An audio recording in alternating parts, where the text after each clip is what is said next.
नमस्कार, आप देख रहे हैं A1 उत्तराखंड और आपके साथ मैं हूं आशीष तिवारी। बुलेटिन में सबसे पहले एक नजर हेडलाइंस पर।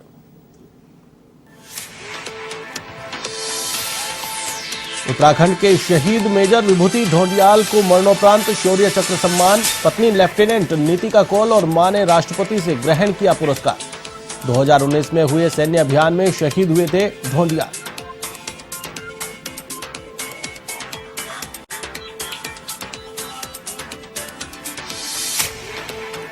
देहरादून में आत्मनिर्भर उत्तराखंड बोधिसत्व विचार श्रृंखला का आयोजन। कार्यक्रम में सीएम धामी ने किया लोगों से संवाद। प्रदेश के चहुमुखी विकास के लिए मांगे सुझाव। युवा, महिलाएं और विभिन्न सामाजिक संगठनों के लोग रहे मौजूद।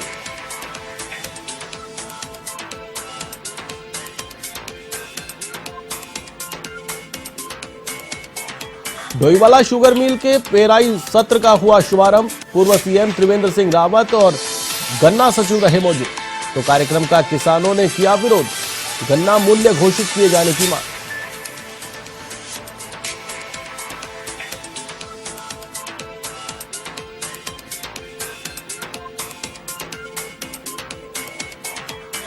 केलाखेड़ा पुलिस को मिली बड़ी सफलता। करीब 48 लाख की चरस के साथ पीआरडी जवान को किया गिरफ्तार।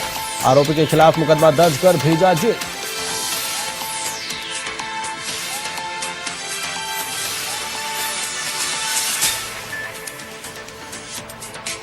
स्वच्छ भारत मिशन के तहत मसूरी नगरपालिका को मिली कामयाबी। भारत में 91वां तो उत्तराखंड में मिला पहला स्थान। पालिका अध्यक्ष अनुज गुप्ता ने दी सभी संस्थाओं और कर्मचारियों को बधाई।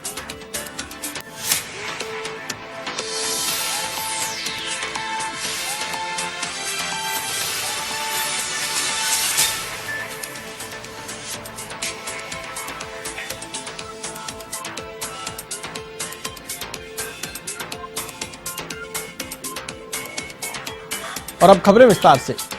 पुलवामा में 5 आतंकवादियों को मौत के घाट उतारने वाले शहीद मेजर विभूति शंकर ढोंडियाल को राष्ट्रपति रामनाथ कोविंद द्वारा मरणोपरांत शौर्य चक्र से सम्मानित किया गया है। सोमवार को दिल्ली में आयोजित अलंकरण समारोह में उनकी पत्नी लेफ्टिनेंट नीतिका कौल और उन मां राष्ट्रपति से पुरस्कार ग्रहण उन्होंने किया। आपको बता दें कि दून निवासी विभूति ढोंडियाल जम्मू कश्मीर में हुए 2019 में सैन्य अभियान में शहीद हो गए थे। पुलवामा हमले के बाद जैश-ए-मोहम्मद के खिलाफ चले ऑपरेशन में शहीद हुए मेजर विभूति ढोंडियाल ने 5 आतंकवादियों को मार गिराया था।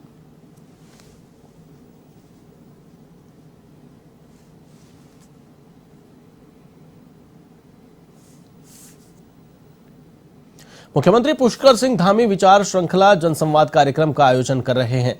आत्मनिर्भर उत्तराखंड बोधिसत्व विचार श्रृंखला के रूप में आयोजित कार्यक्रम में सीएम ने लोगों से संवाद किया। मुख्यमंत्री आवास में आयोजित बोधिसत्व कार्यक्रम में युवा, महिलाएं और विभिन्न सामाजिक संगठनों के लोग मौजूद रहे। गौरतलब है कि मुख्यमंत्री द्वारा प्रदेश के चहुमुखी विकास के लिए निरंतर जनसंवाद किया जा रहा है, जिससे पारिस्थितिक एवं आर्थिकी पर आधारित एक विकास मॉडल बन सके। इसी क्रम में सीएम ऑनलाइन और ऑफलाइन दोनों माध्यम से जनसंवाद कर रहे हैं।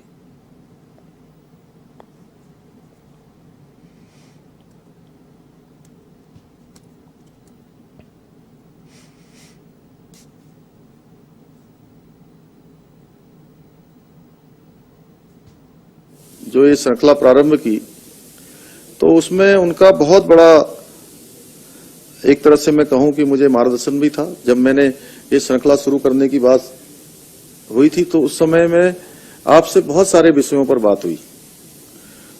तभी हमारे मन में विचार आया था शुरू से कि हम इस प्रकार की श्रृंखला आयोजित करेंगे जिससे कि सभी लोगों का, क्योंकि उत्तराखंड की जो ये यात्रा है, मैं ऐसा मानता हूं कि मुझे जो भी ये आप सबके आशीर्वाद से, आप सबकी शुभकामनाओं से मुख्य सेवक के रूप में जो काम करने का अवसर मिला है, तो ये अवसर मुझे मिला जरूर है। ये यात्रा मेरी निजी यात्रा नहीं है। ये यात्रा हमारे पूरे उत्तराखंड की सामूहिक यात्रा है और इस यात्रा में हम सब लोग सहभागी हैं।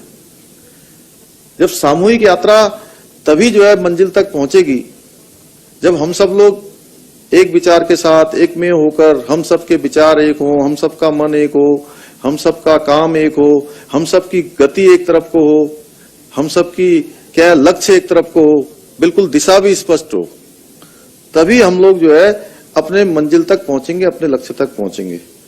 तो उसमें आदरणीय जोशी जी ने हमको बड़ा मार्गदर्शन भी दिया, उन्होंने बड़ा सहयोग भी किया और ये आज हमने प्रारंभ किया। आज ये हमारा दिन जो है, एक दिन ये शुरुआत हुई है।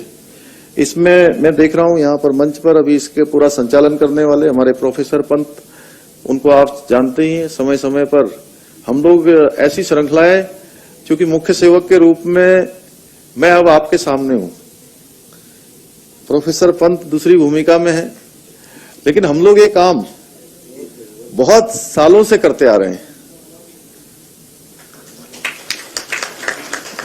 बहुत सालों से हम लोग इस पर विचार करते रहे, बहुत सारी हमने संगोष्ठियां की हैं, बहुत सारी जगह पर हम लोग शामिल हुए हैं और कई घंटों हम लोग रात भर दिन भर चर्चा करते थे कि उत्तराखंड का विजन क्या होना चाहिए, उत्तराखंड कैसे आगे बढ़ेगा, उत्तराखंड कैसे हिंदुस्तान का सर्वश्रेष्ठ राज्य बनेगा। उसके लिए हम लगातार पहले से सोचते आए थे। अब मैंने कहा कि ये अवसर मिला तो मुझे लगा कि पहले हम कुछ लोग बात करते थे, कुछ लोग योजना बनाते थे। चूंकि मैंने कहा कि ये हमारी सबकी सामूहिक यात्रा है, तो इस सामूहिक यात्रा में सबको शामिल होना चाहिए ना।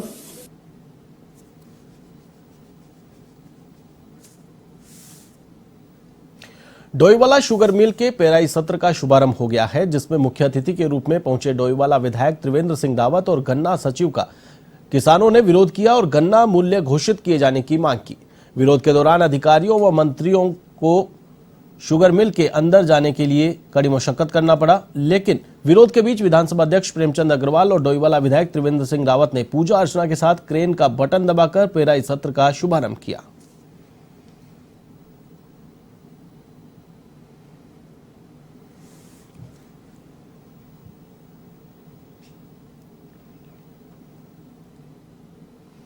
ऋषिकेश के राजकीय स्नातकोत्तर महाविद्यालय परिसर में पंडित ललित मोहन शर्मा की मूर्ति का अनावरण उच्च शिक्षा मंत्री धन सिंह रावत और विधानसभा अध्यक्ष प्रेमचंद अग्रवाल ने किया। वहीं कार्यक्रम में महाविद्यालय के लिए भूमि दान देने वाले भरत मंदिर परिवार के सदस्यों को सम्मानित भी किया गया। इस दौरान शिक्षा मंत्री ने महाविद्यालय में पढ़ने वाले छात्र छात्राओं को मुफ्त टैबलेट दिए जाने की घोषणा की, जिससे छात्रों को ऑनलाइन पढ़ाई करने में दिक्कत न हो। वहीं कैंपस निर्माण के लिए 40 करोड़ की धनराशि स्वीकृत होने की भी जानकारी साझा की गई।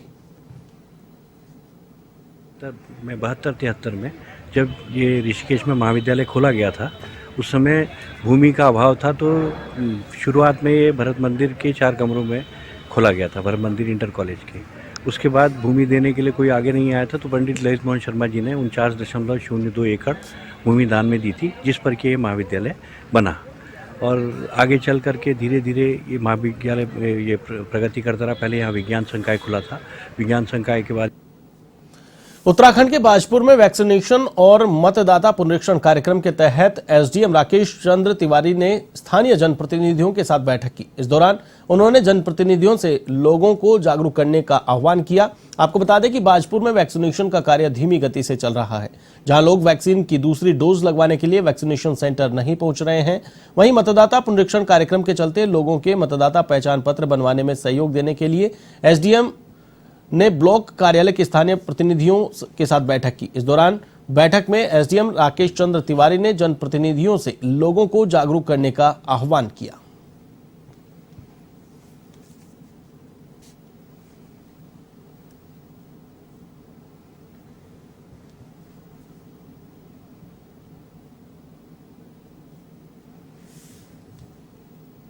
धान खरीद केंद्रों में किसानों की ओर से बेचे गए धान की कीमत का भुगतान नहीं किया जा रहा है, जिसके चलते आम आदमी पार्टी ने तहसील विकास नगर में 1 दिवसीय धरना दिया। आम आदमी पार्टी के जिलाध्यक्ष गुरमेल राठौड़ का कहना है कि किसानों को धान खरीद केंद्रों द्वारा उनकी फसल का भुगतान नहीं किया जा रहा है, जिसके चलते किसानों को भारी दिक्कतों का सामना करना पड़ रहा है।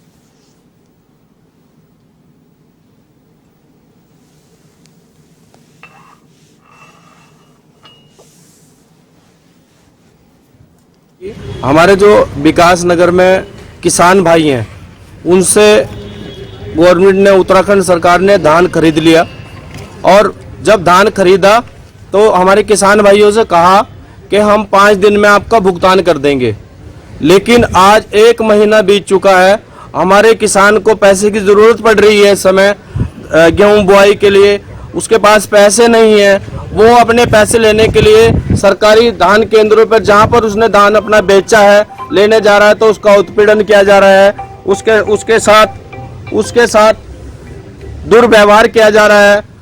पिछले सप्ताह हमने आम आदमी पार्टी के द्वारा एक ज्ञापन उप जिलाधिकारी के माध्यम से हमारे देश के जो हमारे प्रधानमंत्री हैं उन्हें भेजा था कि हमारे किसानों का धान का भुगतान जल्द से जल्द कराया जाए। एक तो बेमौसमी बारिश ने हमारे किसानों की फसल तबाह कर दी और उत्तराखंड सरकार ने हमारे किसान भाइयों के लिए कोई भी राहत पैकेज लागू नहीं किया। हरिद्वार के सपा कार्यालय में कार्यकर्ताओं ने मुलायम सिंह यादव का जन्मदिवस हर्षोल्लास के साथ मनाया। सपा कार्यकर्ताओं ने सबसे पहले केक काटा और एक दूसरे को मिठाई खिलाकर खुशियों का इजहार किया। इस अवसर पर सपा प्रदेश महासचिव डॉक्टर राजेंद्र पारासर ने कहा कि नेताजी का जन्म दिवस बड़े ही सादगी के साथ मनाया गया है। उन्होंने कहा कि इस बार समाजवादी पार्टी की सरकार बनेगी और जनता को राहत देगी।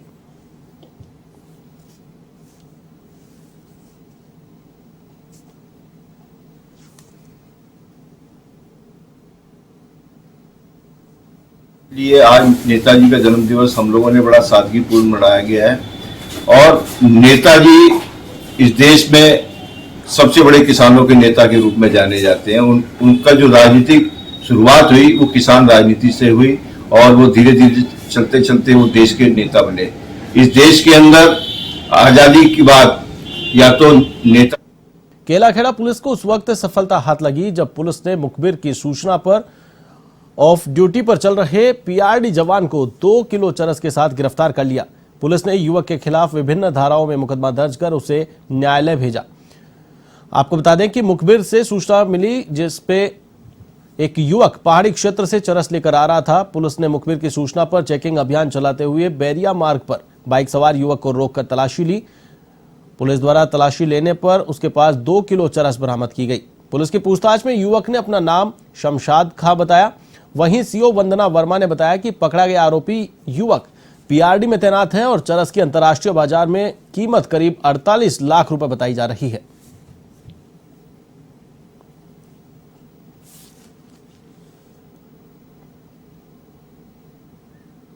स्वच्छ भारत मिशन के तहत नगरपालिका परिषद मसूरी को संपूर्ण भारत में 91वां और उत्तराखंड में पहला स्थान प्राप्त हुआ है। इसी क्रम में मसूरी को पारितोषिक राशि भी उपलब्ध करवाई जाएगी जिससे कि शहर की स्वच्छता और बेहतरीन की जा सके। इस अवसर पर नगरपालिका अध्यक्ष अनुज गुप्ता ने कहा कि मसूरी के लिए बड़े सौभाग्य की बात है कि स्वच्छता मिशन के तहत पूरे भारतवर्ष में मसूरी को 91वां स्थान प्राप्त हुआ है और पूरे उत्तराखंड में पहला स्थान मिला है। उन्होंने कहा कि शहर की स्वच्छता को लेकर नगरपालिका परिषद मसूरी और अन्य सहयोगी संस्थाएं लगातार प्रयासरत रही हैं। इसी का प्रतिफल है कि मसूरी को उत्तराखंड में पहला स्थान प्राप्त हुआ है।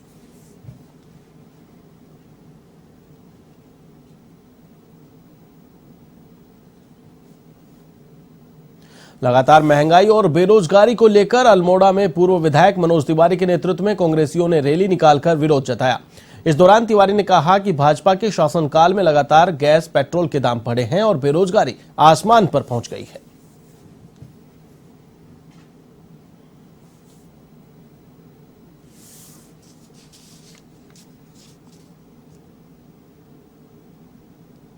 थराली नगर क्षेत्र के भेटा वार्ड में ग्रामीणों का मोटर मार्ग निर्माण को लेकर चल रहा क्रमिक अनशन आपसी सहमति के बाद खत्म कर दिया गया है। उप जिलाधिकारी थराली सुधीर कुमार ने आंदोलनकारियों को जूस पिलाकर अनशन खत्म करवाया। आपको बता दें कि 1 नवंबर से चल रहे धरना प्रदर्शन ने 17 नवंबर को क्रमिक अनशन का रूप ले लिया था। लगभग 22 दिन चले लंबे धरना प्रदर्शन के बाद ग्रामीणों और प्रशासन के बीच 1 सप्ताह के भीतर लोक निर्माण विभाग द्वारा सर्वे कार्य पूरा कराए जाने की बात के आश्वासन के बाद मामला शांत हुआ।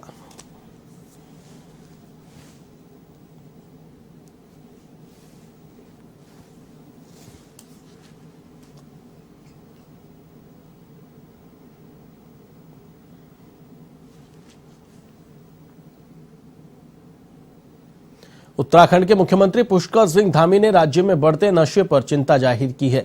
उन्होंने आगे कहा कि राज्य में नशा निवारण के लिए विशेष कार्य योजना तैयार की जा रही है जिससे कि नशे की लत पर भटके युवाओं को मुख्य धारा में लाया जा सके। वहीं देहरादून के जिलाधिकारी आर राजेश कुमार ने कहा कि अभी तक नशा मुक्ति केंद्र यहां संचालित हो रहे थे, उसके कोई नियम नहीं थे, इसलिए जनपद देहरादून के लिए नई एसओपी जारी की गई है।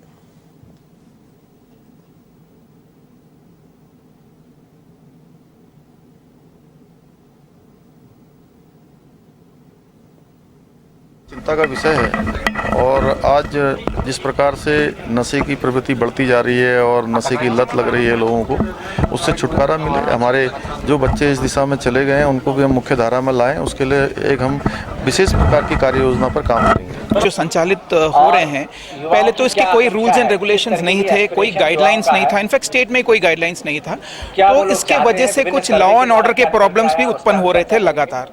तो इसी के दृष्टिगत जो है मैंने डिस्ट्रिक्ट देहरादून के लिए एसओपीज जारी किए हैं और ये ओपन एंडेड हैं। अभी मैंने इसको अपने डिस्ट्रिक्ट एडमिनिस्ट्रेशन के वेबसाइट में डाला हुआ है और सीएमओ के वेबसाइट में भी डाला हुआ है।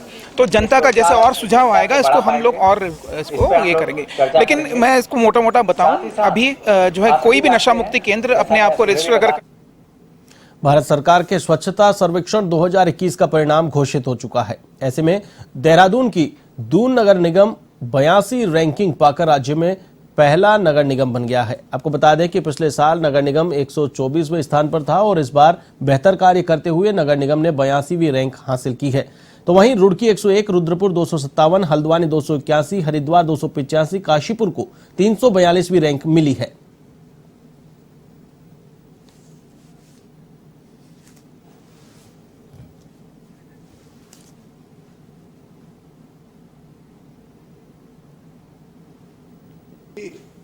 जिस मुकाम पे हम जाना चाहते हैं, जिस मुकाम पे हम इस देहरादून को देखना चाहते हैं और देहरादून की जनता भी देखना चाहती है। देहरादून की जनता ना तो गंदगी करती है न करने देती है, इसलिए इस बारी हमारा प्रयास होगा कि हम 50 से नीचे जो है अपने देहरादून की रैंकिंग लाएं और इससे अच्छा जो है हम अपने देहरादून के लिए प्रयास करेंगे। सभी देहरादून वासियों से अनुरोध भी करना चाहूँगा कि आपका प्रयास रहेगा तो निश्चित रूप से ये देहरादून का जो हमारा है ये भारत के सबसे अच्छे नगर निगमों में जो है इसकी गिनती होगी। ऋषिकेश के राजकीय स्नातकोत्तर महाविद्यालय परिसर में पंडित ललित मोहन शर्मा की मूर्ति का अनावरण उच्च शिक्षा मंत्री धन सिंह रावत और विधानसभा अध्यक्ष प्रेमचंद अग्रवाल ने किया। वहीं कार्यक्रम में महाविद्यालय के लिए भूमि दान देने वाले भरत मंदिर परिवार के सदस्यों को सम्मानित भी किया गया। इस दौरान शिक्षा मंत्री ने महाविद्यालय में पढ़ने वाले छात्र छात्राओं को मुफ्त टैबलेट दिए जाने की घोषणा की, जिससे छात्रों को ऑनलाइन पढ़ाई करने में दिक्कत न हो। वहीं कैंपस निर्माण के लिए 40 करोड़ की धनराशि स्वीकृत होने की भी जानकारी साझा की गई।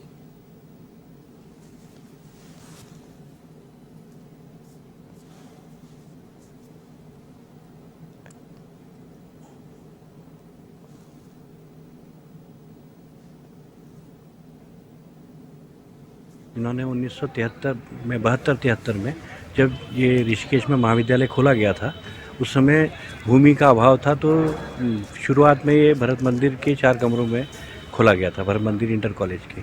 उसके बाद भूमि देने के लिए कोई आगे नहीं आया था, तो पंडित ललित मोहन शर्मा जी ने 49.02 एकड़ भूमि दान में दी थी, जिस पर कि ये महाविद्यालय बना। और आगे चल करके धीरे धीरे ये महाविद्यालय ये प्रगति करता रहा। पहले यहाँ विज्ञान संकाय खुला था, विज्ञान संकाय के बाद